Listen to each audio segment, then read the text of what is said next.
No new injuries after the last game. Yeah, we will make some late decisions because yeah, for several players it was the first games in several weeks.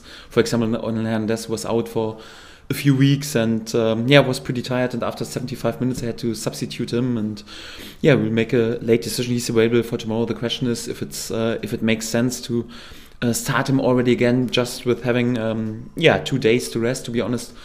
Today, second day after the game, normally it's the worst day, and he's pretty tired, and we will make a late decision if he's yeah able to go again for 90 minutes, or perhaps there's an option to have him on the bench, or at least to have him then perhaps for 20 or 30 minutes with his pace and his ability in 1-against-1 situations, also a big threat. And yeah, we'll make a late decision with him. Also with Jordan Rhodes, for example, for him it was also the first league game since several weeks.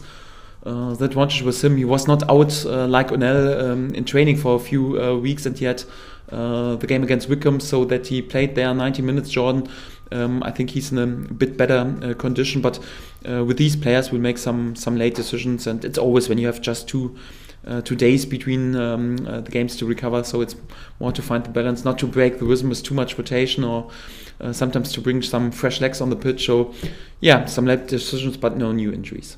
It's yeah, a season of bad luck so far for Grant, because he missed yeah nearly a whole of pre-season. Then he was back for 4 weeks, and you got the feeling, okay, right now he's coming into his rhythm. but then there was sadly this yeah structural damage in his muscles, and yeah, the latest diagnosis is that yeah, his rehab is okay, but it will last 2 or 3 weeks till he's back in team training, and we expect him, to be honest, just to be back after the next international break.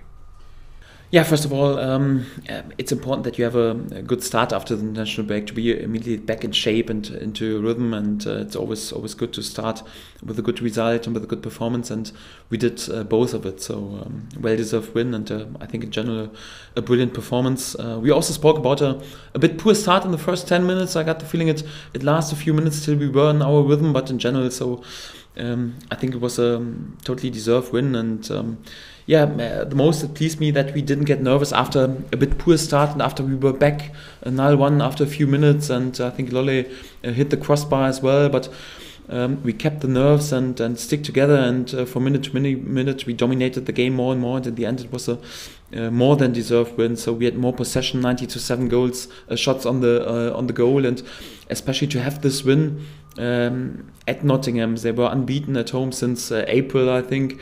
Just one loss so far in the season, and their last game was a win at Middlesbrough. They went in lead in front of a excited home crowd, sold out stadium, and then to be there with this performance and this reaction after being back after 10 minutes, yeah, was pretty pleasant, and just can praise the togetherness and the unity of the lads. Yeah, the most impressive is probably the consistency in their performances.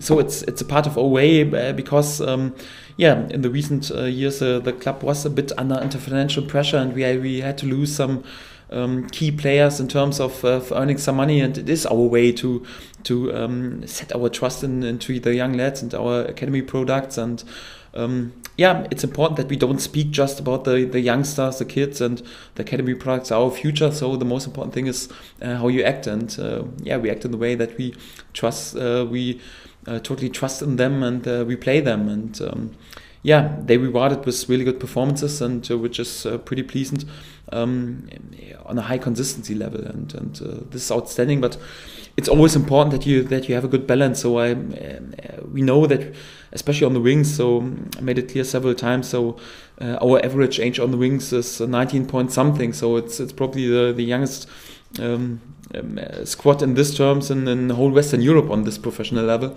But it's also important that you have a group of experienced key players who lead this team, like Tim Krul, Tim Klose, Alex Tete, Jordan Rhodes, and this is important as well. So to have a good balance between experienced key figures who lead this group, and also the energy and the enthusiasm of this young kids. And yeah, at the moment we have a pretty exciting balance, and yeah, hopefully we can go.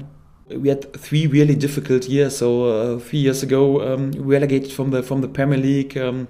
after many defeats and a really tough year. It's not so easy for a club then to handle it. Also in terms of self-confidence, and 2 years under financial pressure where we had to sell more or less our best players, and had 2 times to finish in mid-table. Also in the last season we finished in mid-table and lost our 2 best goal scorers, James Maddison and Josh Murphy, and had to earn again much money. And then it's quite normal that in this situation you normally would speak finishing in mid-table, losing your best players, having to earn money. Normally it's okay, you can be happy when you're not faced with a relegation battle. And then to have already in this stage so many points and are in such a good position in the table, it's already outstanding. And for me it's a situation where we are proving at the moment that it is extraordinary, because to improve our performances, also our results in this way, we are doing this. For me it's extraordinary, and hopefully we can go on.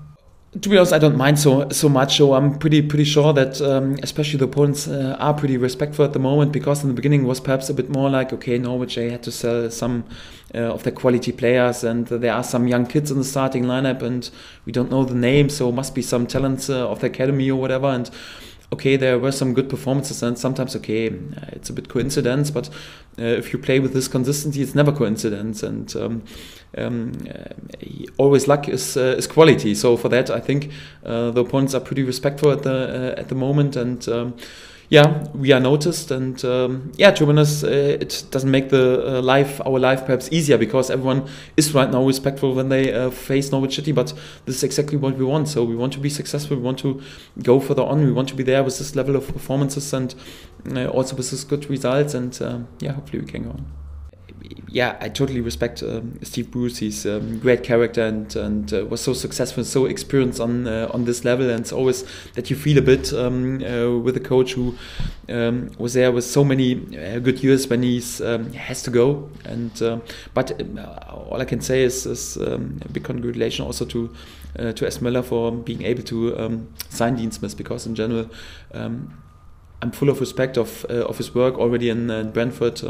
I like his philosophy. I like how his teams are playing, and I think in general, so Aston Villa is such a massive club, and then to sign this coach, and in combination with John Terry, pretty experienced player, unbelievably successful. I think in general, so brilliant appointment. And I'm fully aware that Aston Villa, I'm pretty sure that they will climb up the table, because we don't have to speak about the quality of the individual players when we think about players like Abraham or Grealish, and unbelievable experience and quality squad. And in addition to this appointment, I'm pretty sure they will climb up the table. But hopefully they will wait a few days before they climb up the table. I'm pretty sure they will be in the mix. It's always difficult in this league to be there with predictions, because the league is so close. But the quality of the players, the quality of the club, the quality of the coach and the coaching staff is unbelievably high. And normally, when you're there with lots of quality, then in the end, you will get the rewards of this quality. And I'm full of respect of the work of Dean Smith. I'm pretty sure they will climb up the table. And okay, we'll see in the end of the season how far they can get. You got a 23s game, I think, tonight at Stoke. Just 2 names to throw at you. Ben Marshall, Ivo Pinto. Is potential they might feature in that game tonight? No, Ben not, because he was ill for I think 8 or 10 days and missed training in the recent week. So for that he won't travel. He will train with us today, and also Ivo. So we have to wait in terms of naming our traveling squad, or also the starting lineup, how it develops. We'll have some late decisions with the players who were pretty much involved in the last game, and if there are perhaps some illnesses overnight or whatever, for that I want them to be close to the team, to be able to react also in short term, and they won't play. Carlton Morris is meanwhile doing some straight runnings. Also on the pitch, it looks pretty good. To be honest, he has to work right now also with a change of direction, so it will be a bit crucial after this injury. To be honest, it's a bit difficult to predict when he can return to team training. So in general, I would say we expect him back to be in the next year, so in the beginning of next year. So I don't expect him to be back before Christmas, but so in general, yeah, I would say 8 weeks, 9 weeks, something like this.